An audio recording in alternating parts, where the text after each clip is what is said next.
I'm Renee Williams. And I'm Billy Thomas. And welcome to another edition of From the Woods Today. We have a really good, diverse show today, Billy. Yeah, I'm so excited. We've got one of our soon to be one of our favorite guests, I think, coming up, DJ McNeil. Dr. McNeil is a wildlife biologist here in our department, and he's all into birds and, how we can manage for birds and how we can help bird populations. And he's going to be talking today to us about some of the early spring migratory birds we might see here in Kentucky. So appreciate having Dr. McNeil doing that for us. We also have Dr. Amanda Gumbert's going to be on with us. She's going to be talking about an upcoming workshop series that she's leading the effort on in partnership with our program here, as well as with the Kentucky Woodland Owners Association. We also have the Kentucky Division of Forestry, Kentucky Department of Fish and Wildlife Resources, conservation districts, county agents. All kinds of folks are going to be part of these programs that Dr. Gumbert's going to be talking about. So make sure that you kind of stay tuned for those. And then we have a tree of the week. I'm really excited about this one. This is one that you're probably seeing in your landscape right now, or if you're out in your woods. And I'll just save it until we get to that tree of the week a little bit later. But we're delighted to have you all with us today. If you do have any questions and you're on Zoom, please use the chat function. If you're on YouTube, we're glad to have you with us as well. Yes, definitely. So we're going to go ahead and get started with Dr. McNeil's Bird ID.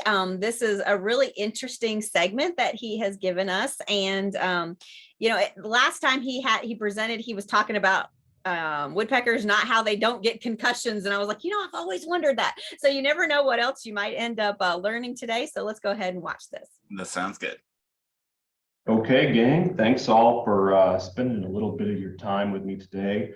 I'm looking forward to sharing with you some information about Kentucky spring migratory birds. So now if I'll just share my screen here, and we'll dive right on into it. This is Dr. DJ McNeil at University of Kentucky, Department of Forestry and Natural Resources. I am a wildlife biologist who focuses on birds, and I'm thrilled to share with you all today some tips on identifying some of Kentucky's really interesting migrant birds that have returned to Kentucky for their spring and summer breeding season, or a few species, as we'll discuss, that have been here the whole time and have become a lot more conspicuous as the breeding season has begun.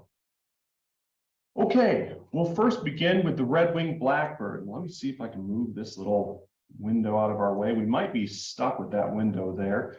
The red-winged blackbird is a really interesting bird that sometimes overwinters in Kentucky, and in some winters will do so in pretty high numbers. But they're most conspicuous when they return for the spring breeding season on their breeding grounds. In the winter, they congregate in really large flocks of red-winged blackbirds and sometimes other species blackbird mixed in. The male is where the species, of course, gets its name, shown there on the left. The entire body plumage is just a beautiful black. Some young males will have sort of a brown or a buff scalloping on some of their feathers, but it's a bright, very bold black bird. And then, of course, contrasting with these red and sometimes also yellow markings on the wings, these kind of like epaulets, as they're often called. So that's the male. The female, on the other hand, is quite different from the male, looking more like what you'd think of as a sparrow than as a blackbird. I think the thing that probably tells you best that this is a red-winged blackbird female, apart from a sparrow, is the size. But some other information that you can use is kind of the uniform streaking all over the breast and throat. None of the sparrows that I can think of anyway have just that extent of very fine streaking across the whole underparts. Again, you've got these upper parts that are quite distinctive as well. The head has this bright white supercilium or eyebrow. That really long, sort of dagger-like blackbird bill tells us that this is the female red-winged blackbird.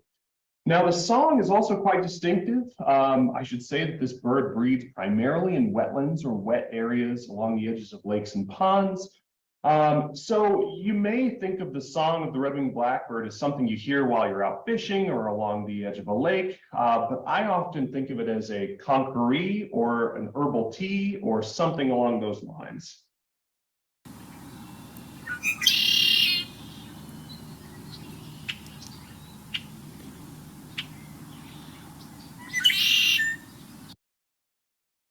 that's the red-winged blackbird. Next up, we have the common grackle. So the common grackle is another species of blackbird. These blackbirds, they're relatively large bodied birds. A lot of them are iridescent, the red-winged blackbird being one that's not particularly iridescent. The grackle certainly is, though. These kind of iridescent, larger bodied songbirds, and they have these really long, robust bills, very strong, long bills, very weird birds. Eat a wide variety of things, everything from seeds to insects. We're going to talk about the meadowlark in a couple slides here. They've actually been known to eat small mice and things like that. They're pretty tough birds. So the common grackle is the next blackbird we're going to talk about here. Another fairly distinctive one. You'll see them out in the field. And they have probably their most diagnostic feature, I would say, is the very long tail. So on the left, I've shown a male, and there's another male in the background there. And they've got this really long tail that actually kind of forms a V when viewed from behind. So it's a very strange shape to the tail. So they've got the innermost tail feathers actually dip down, and the outermost tail feathers kind of dip up, kind of forming this V. So that's the male on the left. The female on the right basically looks the same with some subtle differences. She's a little bit smaller in body size. Her tail still forms a V most of the time, but it's less pronounced. And the tail is a little shorter. There are some individuals, it's a little hard to discern whether it's male or female. The other thing that's really helpful with the common grackle is that they've got a bright white eye, or the iris is very pale, creamy white color. Very distinctive bird. They're disliked by a lot of people who feed birds because they'll descend onto your bird feeder in very large numbers and quickly deplete the bird feed quite rapidly. And they can be bullies to other birds. But remember, it's a native bird. They can be very annoying at times, but it's one of our native species here in Kentucky. In addition to them being a bit of a bully, and a lot of bird people dislike them for that, they're not particularly pretty sounding. So their song is very variable. We will listen to one example of it here, but I would describe it as a harsh cluck or a squeaky note with a cluck or some variation along those lines. Not exactly musical, but if you're a female grackle, evidently you find this to be quite sexy.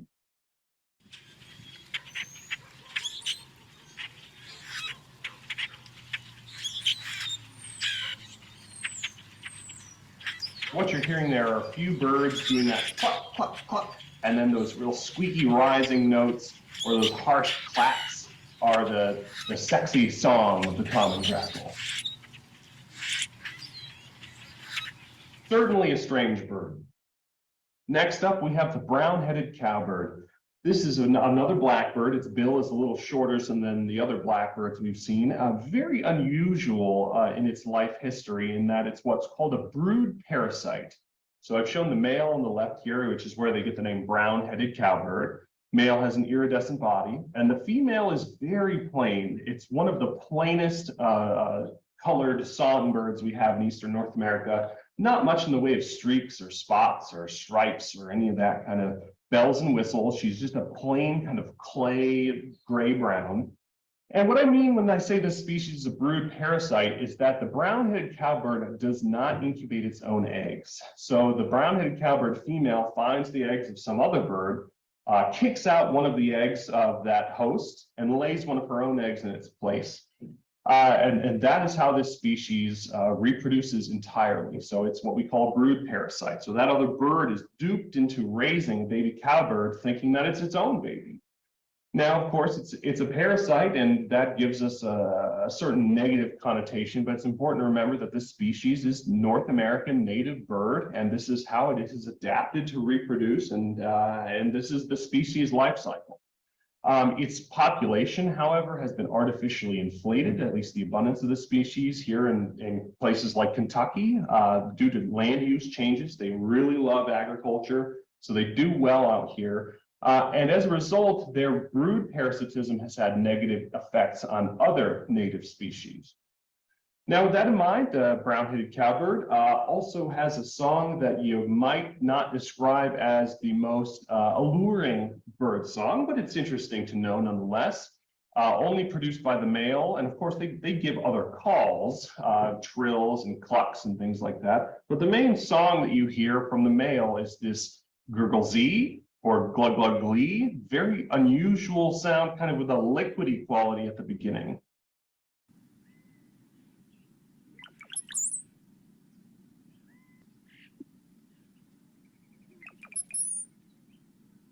Very strange, kind of a quiet little song in the brown-headed cowbird.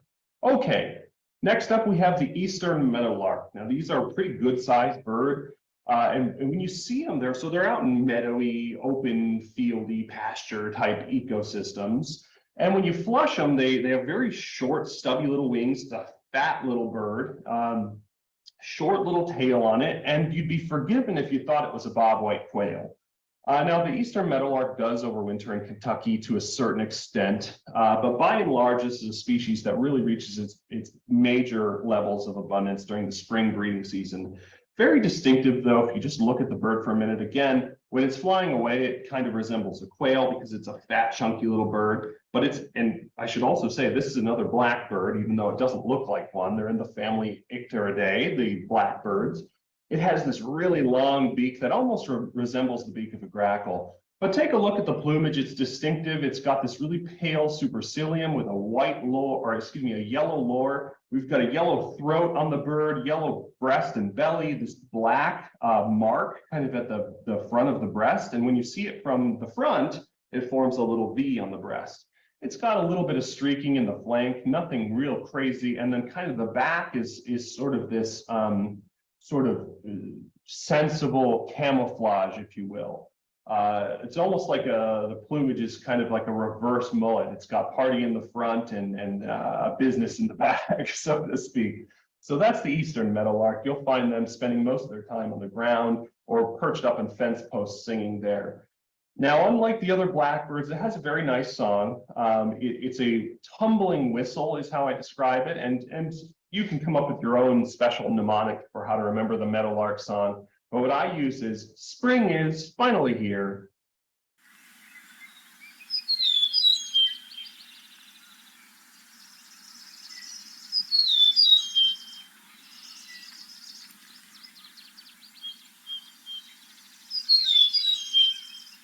So that's the eastern meadowlark. Okay, next up for our spring migrants, we have the chipping sparrow. These guys are a really cute little sparrow. You'll have them coming to your bird feeder now. If they're not already, they'll be there very soon. It's a very sort of a squat sparrow, so they spend a lot of time sitting directly on the ground, and they kind of like squish themselves down. It can kind of like crawl around almost below the level of your grass. And if you see them on your driveway or whatever, they'll be hunkered really tight to the ground, and then they'll fly up into a nearby tree when you sort of flush them off the ground.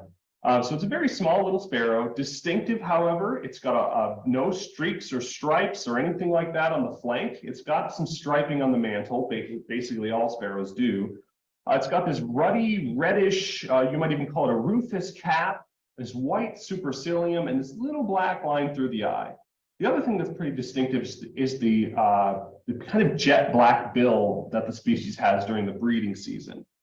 In the non-breeding season, they kind of lose some of this flair. The crown is a little less colorful and the bill is less jet black and so forth.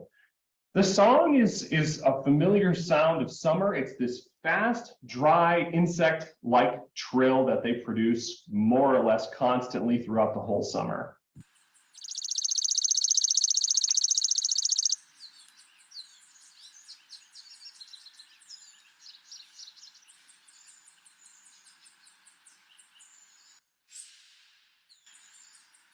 I thought this one sang again here, but apparently not. We'll do the first one again.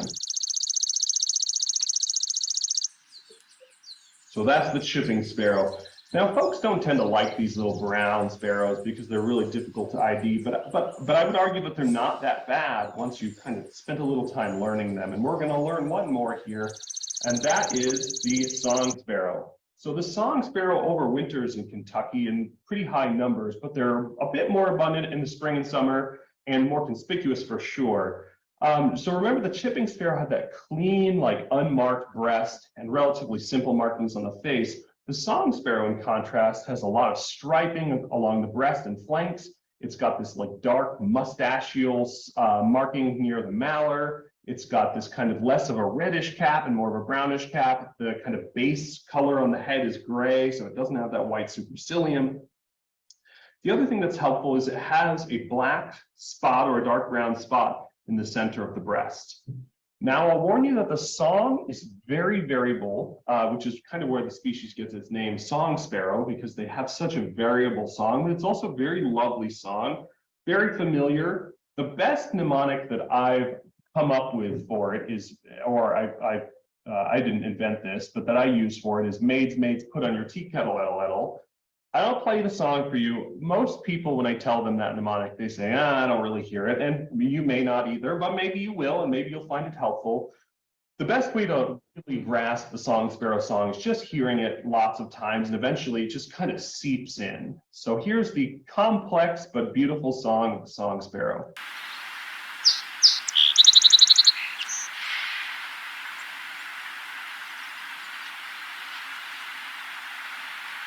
It's difficult to come up with a really good mnemonic for it because it's so variable. I mean, even the one that I chose, which was the best one for this maids, maids, put on your tea kettle, ettle, doesn't really fit, but it gives you something to grasp onto. Okay, there's the song sparrow. So the American robin is a species that overwinters in pretty high numbers here in Kentucky. But again, they become a bit more conspicuous in wintertime, or in springtime, pardon me, when they're breaking off into pairs instead of being in these flocks and forming up in these male-female pairs in your yard, probably putting a nest up on your fence or up in your tree. One thing that a lot of folks don't realize is that you can actually sex the American robin visually. Now, not all birds are sexable, but many of them are. And when you have a pair of them together, you can usually sex the male from the female. Sometimes it's a little difficult if you just have one bird. Sometimes it's not at all. But as a general rule, the male, which I've shown here on the left, has this black head with less markings or fewer markings on the throat. They still have these white spots around the eye and on the lower, but some birds have almost a totally jet black head. And the breast is this like rufusy, robin redbreast, right? This kind of rufusy orange. On some males that are really just loaded up with tons of testosterone, the breast can almost be like brown, just like really dark colored bird. The female, on the other hand, has kind of these sort of subtler and lighter tones. So she's going to have a lot more white on her face. The background color is going to be more of a gray rather than a black. The breast is also going to be a much paler rufous, almost like more of a brown, like a light brown rather than like a dark brown. And she may have more white scalloping on the edges of those feathers. She's also going to be just generally lighter gray overall, even on the back and the mantle and the wings. But again, there's a lot of variation here, so it can be difficult to tell which is which just by looking up. Some birds, some really bold males are going to be obviously male. Some light females are going to be very obviously female. There's a lot of birds in between, but if you have a pair and you can see the male and the female, you can usually tell which one is darker and more colorful. That's the male. The song is rolling, sort of a rolling whistle. It's kind of got a metallic quality to it, and kind of this like tumbling. It's weird. It's like a controlled tumble. But the way that I learned it is cheerily, cheerio, cheery up, and it's this rolling whistled song that they give. A very familiar song to a lot of folks in the East.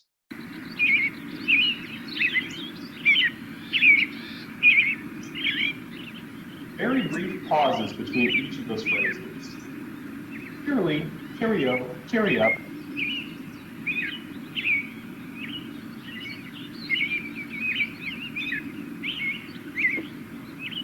Okay, that's the American robin. So for a couple birds that are relatively small and less conspicuous, we'll start with the blue-headed vireo here. This is a cute little bird. They breed in some parts of Kentucky, but they're one of the first spring migrants that we get back. Really cute little birds. The vireos are a weird group. They kind of resemble a warbler, but they're more related to shrikes, and they have this little hook at the tip of their bill. They're kind of these little Well, think about it this way. If you're like a small insect, this is like the Tyrannosaurus Rex to you. They're these cute little guys, but they're absolutely vicious to anything that they might see as prey. Very easy to identify, though, I would say. The back is this kind of greenish color. They've got these two kind of pale bars on the wings. We call them wing bars. It's got this blue-gray head with white spectacles. Looks like it's wearing a pair of white glasses. A white throat and white belly with this kind of sulfury yellow flank. Very distinctive little bird. They're not a whole lot bigger than, say, a tufted titmouse, if at all.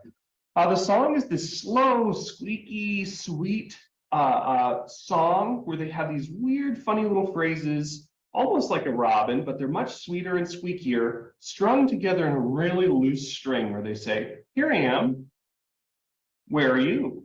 And they string that together in a very bizarre kind of way. The squeakiness and the slowness of it is one of the things that's very helpful for identification.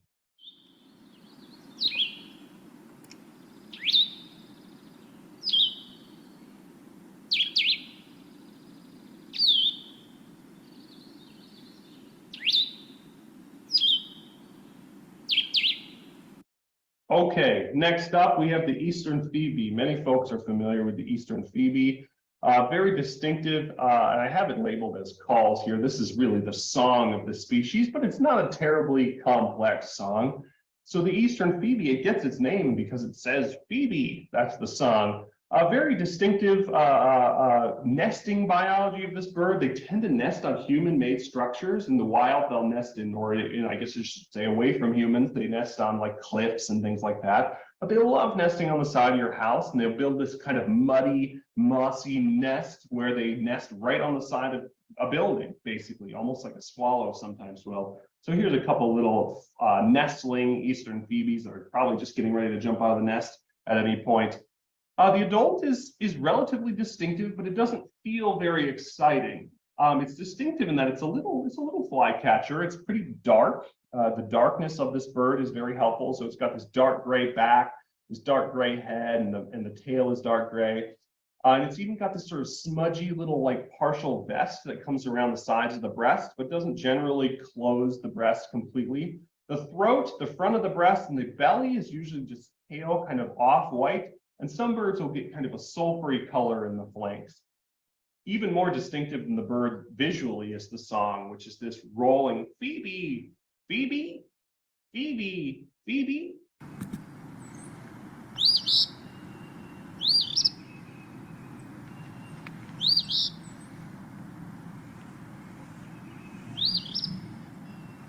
And they'll do this for hours.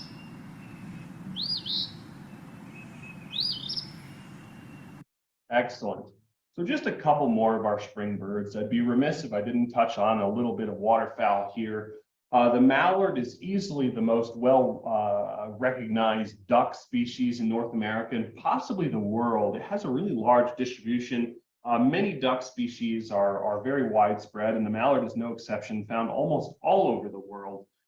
Distinctive, the male has this bright green head, this iridescent green. It's got this chestnut colored breast and this kind of gray body plumage with a black rump, white tail feathers, and these little black curls. Also has bright orange legs, which you can't see in this picture, and a kind of a nice, clean, sort of mustard yellow bill. The female on the right, she's kind of a bit more subdued. She's kind of these brown and sort of speckly pattern, which is a bit more sensible if you want to sit on eggs and avoid getting eaten by a raccoon or a fox, right? Her bill, unlike the male, which is not yellow, her bill is this kind of orange with like a mottled black saddle over the bill itself. And you can see in this picture, she has this iridescent blue patch with these white and black lines bordering it. The male has that too, but you can't see it in this photo. They often call that the speculum, and it's on her secondary flight feathers. Vocally, the mallard is very distinctive. The loud quacking that you're used to hearing is actually the female, and the male has some muted quacks. So let's first listen to the female quacks.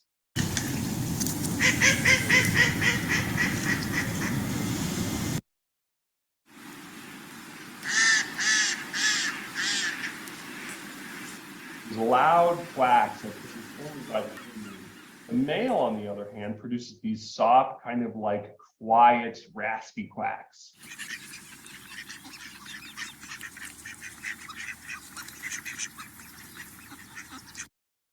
Okay, last but not least, we have the wood duck. Again, this is another one they overwinter here in Kentucky, but they're a lot more conspicuous in spring. The male on the left is widely regarded as one of the most beautiful birds in North America, incredibly beautiful bird. This green head with these white markings, red eye, red and black and white bill, these white markings on the throat and chin that are often called a bridle, like a horse's bridle.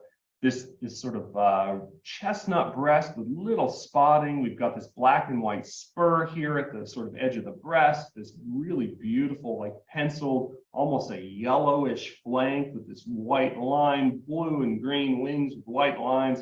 Just, it's ridiculous how beautiful the male wood duck is.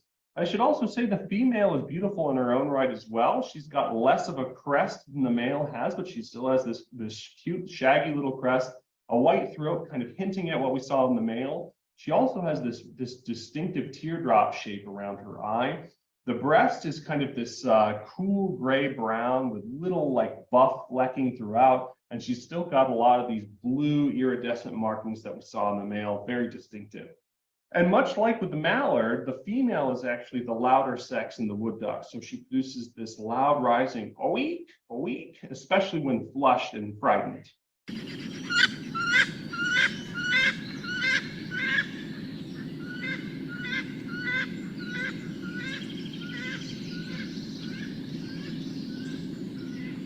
And I believe with the wood duck, that is my last bird for you all. With that in mind, thank you for tuning in. Get out there and look for some of these birds and enjoy the spring weather. And looking forward to talking with you all next time about some of Kentucky's fantastic native birds. Thank you. Well, that was a really neat presentation. You know, that the black-winged or the red-winged blackbird is my favorite bird, and I love how it keeps popping up because I love that. Oh yeah, really cool, really cool. Big thanks to DJ for putting that together for us. You know, I know everybody enjoyed that, and we'll have him back on some future episodes as well. Yeah, he's agreed to do one a month, so he's going to be one of our definite return repeat people. Excellent. Yes, a big thanks to DJ for that. Yeah. Cool. So, you know, now we actually have our famous tree of the week.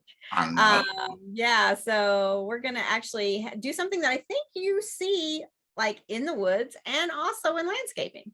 You do, and I'll go ahead and get this started, and I'll just let the reveal come as you all get to see it. So it's a beautiful tree. You'll quickly recognize it. All right, we'll get it going. I'm Laurie Thomas with the University of Kentucky Forestry and Natural Resources Extension, and I'm here with the tree of the week, the flowering dogwood. Flowering dogwood, Cornus, Florida, is a beautiful small flowering tree. This common woodland understory tree is also very popular in our suburban landscapes because it provides visual appeal in all seasons. It is in the Cornaceae family, which includes about 10 genera and 90 species of trees and shrubs, and is most abundant in the cooler regions of the northern hemisphere. There are 16 Cornus species native to the United States. Flowering dogwood is a small tree that typically grows 30 to 40 feet tall and 8 to 16 inches in diameter.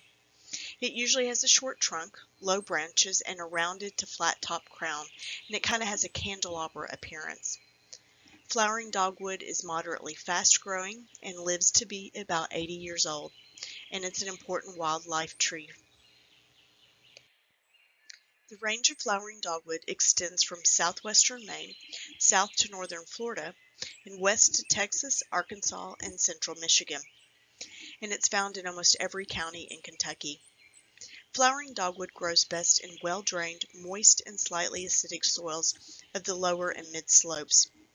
It does not thrive in the dry upland slopes. It is considered a soil improver because its leaf litter decomposes more rapidly than other associated species, which makes the litter minerals more readily available, and the litter is an important source of calcium. It is an understory species and is classed as very tolerant of shade. Flowering dogwood is deciduous with oppositely arranged simple leaves, as you can see in the photo. The leaves are 3 to 5 inches long, oval in shape with entire or just slightly wavy margins. The leaf venation is termed arcuate, meaning the leaf veins are shaped like a bow, curving from the base of the leaf to the tip. They are green above and somewhat paler below. Fall leaf color can be showy in colors of oranges to reds to purples. This species is monoecious, meaning a tree has both male and female flowers. The male and female flowers are green to yellowish, very small, and in a tight cluster in the middle of 4 showy white and occasionally pink petal-like bracts. The bracts form flowers that are 2 to 4 inches across. The flowers emerge before the leaves in early spring. They are pollinated by butterflies and specialized bees. The pink and red flowering dogwoods are cultivars and commonly used in landscape plantings. The fruit of flowering dogwood is a shiny oval red drupe. It's typically 1/4 inch to 1/2 inches long and in clusters of 3 to 5. Each drupe contains a 2-celled, usually 2-seeded bony stone. The fruit ripens from September to October, and birds and other animals disseminate the seeds. The seeds germinate the following spring or even occasionally during the second spring after seed fall.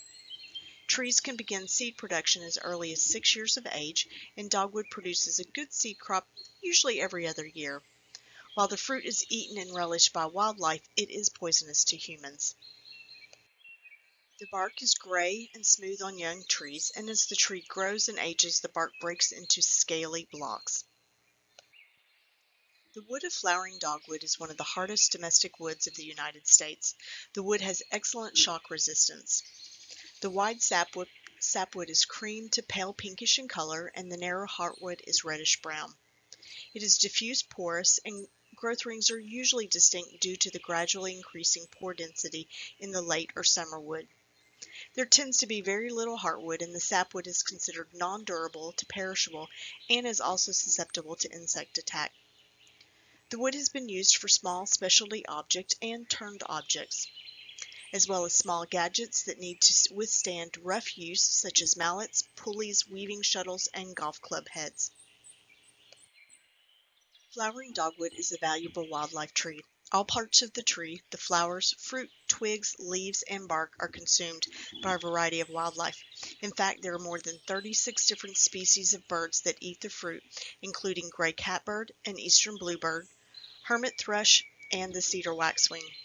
Varieties of mammals also rely on the fruit, including skunks, chipmunks, squirrels, foxes, black bear, and white-tailed deer. The flowering dogwood is the host plant to the spring azure butterfly larva, and the flowers provide nectar for several specialized bees, including the fragile miner bee. White-tailed deer eat the twigs and leaves. Flowering dogwood is a favored native ornamental species that has 4-season appeal. Lovely flowers in the spring, attractive foliage in the summer and fall, and colorful fruit in the fall, and interesting bark and growth habit provide winter appeal. There are more than 100 different cultivars of flowering dogwood. The national champion flowering dogwood as of 2021 is in Sampson County, North Carolina. It has a circumference of 115 inches, is 33 feet tall, with a 40-foot crown spread. The Kentucky champion is in Barron County, and it's 83 inches in circumference, 32 feet tall, with a 44-foot crown spread. If you'd like to know more about champion trees, check out American Forest National Champion Trees, or check out the Kentucky Division of Forestry Champion Trees. Now for a few fun facts about flowering dogwood. Flowering dogwood is the state tree of Virginia and Missouri, and the state flower of North Carolina. Native Americans used the inner bark of the root, which contains an alkaloid called cornin, as a treatment for malaria, and the bark was used to make a scarlet dye. The powderized bark and small twigs were once used as toothpaste, and a tea was made from the bark, and it was used as a substitute for quinine during the Civil War. It is estimated that 90% of the dogwood cut since the late 19th century has been used to make shuttles for the textile industry. The scientific genus name Cornus is the Latin name for the dogwood, from cornu, which means horn, in reference to the hardwood. The specific epithet, Florida, is from the Latin flos, which means flower or flowering, in reference to the flowers of the tree. I hope you get the opportunity to get out into your woodland, local park, or neighborhood and enjoy the beauty of the flowering dogwood.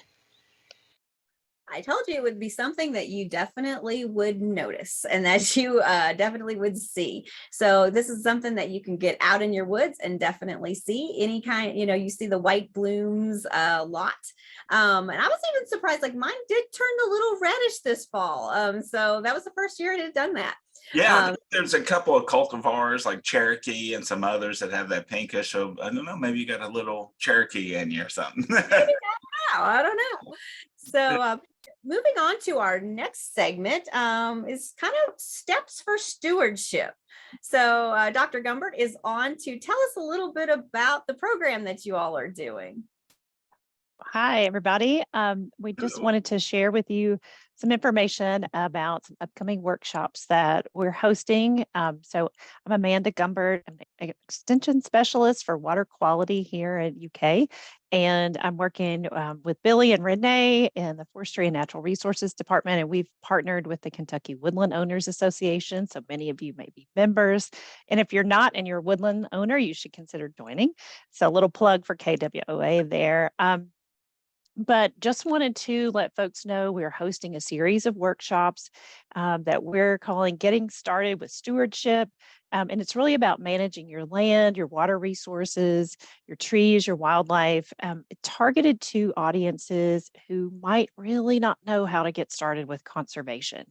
And so we have 3 of those, 2 in April coming up soon, the first in Campbell County at the Extension Office, the second in Warren County at the Extension Office, and then the 3rd workshop in Bullitt County on May 23rd. So registration is required. So please sign up for the workshop and register. It's $15 and we will feed you a good meal and entertain you and provide you way more than $15 worth of resources. Billy is in charge of entertainment. So who knows what that's going to look like. Anyway, what I want folks to know, some of you who are tuning in today, this might not be for you because you might really be well versed in conservation and programs that can help you manage your land. But if you know somebody who is a new landowner, a beginning farmer, somebody who may be an absentee landowner, somebody who hasn't lived on the farm for 15, 20 plus years, they're moving back and they want to get started with managing the land, these workshops are for them. We often get people who call us at our extension offices, who call us here on campus and say, I've bought this piece of land, had it for a few years, we haven't done anything, and now we're ready to get started. So maybe a second career, maybe just needing to get out of town and get into the woods and on the farm. So that's what we're targeting. We're just trying to provide resources. Again, we're partnering with KWOA for that. And so they're going to be there and telling you about what they can offer. We'll learn a little bit about stewardship, about forestry, how to manage your lands, but you don't have to be a woodland owner to come to these. So I want to be clear, these are for a variety of landowners. Maybe you have some pasture land and you want to put a conservation practice in, or you don't know what to do with your cattle or how to best protect your water resources. A streamside buffer or riparian zone might be good. So we'll tell you who you need to talk to learn about fencing off your streams and having restricted access for cattle. We'll talk about maybe a little bit about stream bank erosion. This is a pretty common sight in Kentucky when we see these eroded stream banks. Some of us look at that and go, oh, a stream, nature, waiting for the water to come. And I'm going, oh my gosh, soil erosion. So these are things that what we're going to do is connect you with the resource people who can help you find programs, maybe cost share to help you install practices, and also just what kind of basic information you can get. Also want to throw in some pretty flowers as well, because pollinator plots and wildlife habitat are usually on the list when folks are thinking about managing their land. So this is just one more way that we can provide information for folks. So that's the end of my my little blurb and commercial. So please sign up. I see Renee dropped the registration link in the chat, and we hope to see you all there. And if it's not you, please send your neighbor or those folks that you know might need this information. So thanks a lot. Hope to see you. I know, Billy, you're going to be there talking about trees and that kind of thing and benefits of trees and all of that as well. Is that correct? I'm really excited about this, and Dr. Gumber, thank you so much for kind of sharing the news about this. And you really hit it right on the head when you said that share this with others, right? We know that the audience, the viewers that we're talking to right now, are pretty attuned to conservation and the forestry and natural resources issues here in the state. I mean, they're always eager to learn more. We get that, but we also know that there's a lot of people out there that are just unconnected. So please help them. And Amanda, one of the things I always take away from a lot of the programs that we do is when people come up and they say, I had no idea there was so much assistance available to help me on my land to make it better, right? And there is a ton of help out there. That's right. So we'll introduce you to the state agencies, some of the federal agencies available, local agencies with our conservation districts, with our local extension offices. All of these organizations offer resources to help folks be really great stewards of their land. And it's an important part of what we do every day for all of us as professionals, but we want to share our knowledge and really encourage people to do the best that they can. It's going to take all of us to make sure that we preserve our natural resources, utilize them the best we can, but making sure that we have all of the information available for us. Now, Amanda, go ahead. Explain to people though that each of these events are going to be the exact same thing. It's not 3 throughout the state. You have to go from this end of the state to that end of the state. That's right. I mean, if you want to, sign up, we'll take you. But yes, these are 3 individual programs. They're the same thing, just replicated 3 times across the state. We want to make sure that we geographically cover the state, and this is our first attempt to do that. I heard from some of our county agents earlier today, maybe if we could go farther west and farther east, and we can, if there, certainly if there's some demand for that and willingness to host. But these are the same program 3 times. But yeah, if you want to get on board and have a little road trip and see the state, come right on. We'll take you. And it is a beautiful state, right? With a lot of great people, a lot of great landowners, and a lot of people that want to help you all get the most out of it. So we are friendly challenging you to invite somebody, invite a neighbor, tell a family member, some friend about this. There's a lot of people out there that are not connected to the help that's available to them. So help them by letting them know about this program. And Dr. Gumbert, really appreciate you spearheading this effort. And I'm delighted to be part of it. And I'm really excited to see everybody across the state. So come out and join us for one of these workshops. Yeah, absolutely. Thanks, everybody. Thanks. Billy, we did have a question about dogwood populations. Is it declining? Do you know the answer to that? Well, it's spotty, right? We've had issues in the past with dogwood anthracnose, and that primarily is a disease issue that occurs in more kind of shaded environments. We do have Dr. Crocker on. Don't want to put her on the spot. I don't know if she's heard anything more recently, but that's kind of the latest that I'd heard. It's been a little while, but we were talking about dogwood decline, Dr. Crocker, and didn't know if you'd heard anything new or breaking related to dogwood populations here in Kentucky. There's both kind of dogwood decline in our woodlands, which is something that people have observed and are concerned about, as well as, and I think related, but can be independent of the decline of individual trees in your landscape. So a lot of times when I see a dogwood in the landscape that's declining, it might be because it was planted in a site that's actually not really supporting a dogwood. A lot of times people plant them right in their front yards in full sun. And if you look in the woods, that's not where dogwoods grow. They like to be in a little bit more shady conditions, understory trees. At the same time, there are some just fungal foliar issues that dogwoods can get, spot anthracnose, and our kind of increasingly wet weather might be driving increased disease there. So those are some things to consider in your landscape setting. But in addition to that, we have this newer and thought to be invasive pathogen that causes dogwood anthracnose. And since that was kind of first detected in the 1970s, it's been associated with decline of dogwood kind of widespread in natural areas and forests. So that's definitely something to keep an eye out for and be considering.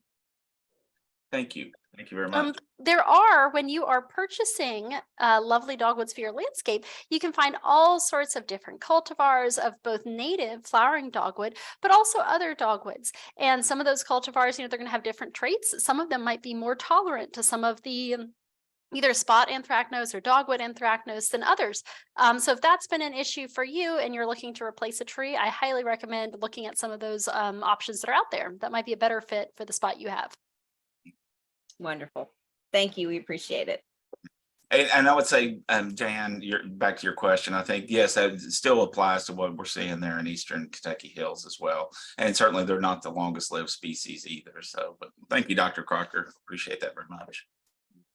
Well, we covered a lot of ground today. We had birds and then tree of the week and then, the steps to stewardship. So there's a lot of different topics on, and it's really interesting when we can have that variety of topics and it just seems to all flow really well. But most importantly, we have you all, and you all are here as our viewers and checking out this and learning and sharing this information. So thank you all very much for being with us weekly or viewing us on YouTube. We do certainly appreciate that. Renee, let us know if there's something you want to see on a future episode. You can visit us on FromTheWoodsToday.com. We have a little survey link that you can submit a suggestion for a program, or maybe you're seeing something different or you're not sure of in your woods. Load up a picture and we'll try to identify it for you from there. Definitely. And like I've said this last week, we have over 145 hours of content on our YouTube channel. So you could binge watch us for, all week if you wanted to, and get a lot of knowledge, to be honest with you. I think we have over 80 tree species on there that you can learn. And I think there's 120 in Kentucky. So we're almost there. But still, it would take you a while to watch 80 different ones. So that would definitely help with Tree ID, and we have a load of other topics on there as well. Yeah, no doubt. So make sure you check out all of our electronic resources. But as Dr. Gumbert mentioned a minute ago, we've got some upcoming workshops. We'll be announcing our 2023 Kentucky Woodland Owner Short Course soon. So be ready for that one. But so we've got some programs out in the field coming up for you all, as well as online. So again, thank you all for being with us. Thank you for your interest in Kentucky's forests and natural resources. We really appreciate it. And we wish we could get more people on board. Yeah, we definitely can't do this without you all. So if there's any way, I post every week about the show. If you could share our stuff on Facebook, Instagram, when you get an email, share it with your friends. We would really appreciate that. Get on our mailing list so you know when things are coming up. Because again, we didn't do the managing stewardships last year. So this is brand new program. So there's something that you never know when we'll be popping something up new. So if you get on our email list, you can do that. So if you want to email me at forestry.extension@uky.edu, I can definitely get you on those lists. Excellent. Yeah, take advantage of that opportunity and get out and enjoy your woods. Thank you all for being with us today. We really appreciate it. Take care. See you next week at 11. Bye, everyone. Bye. From the woods today.